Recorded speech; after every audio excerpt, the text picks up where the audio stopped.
You're in a supermarket, an ordinary place for most, but for some with autism, the world feels completely different. Let's step into their experience.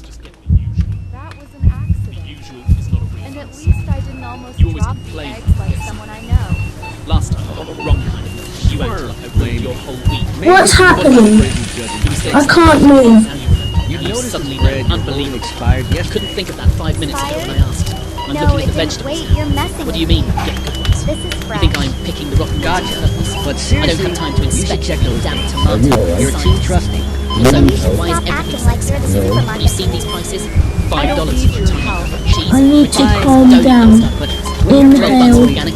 Who do they think we are? Exhale. Oh, Don't and of worry, course, I I'm the won't. one. And Inhale. when your eggs are Again, cracked, you always say, Exhale. just get a few things. But by the time I Inhale. check, Oh, now I feel much better. Now you are back in the world as you know it. The lights are stable. The sounds are manageable. You can focus again.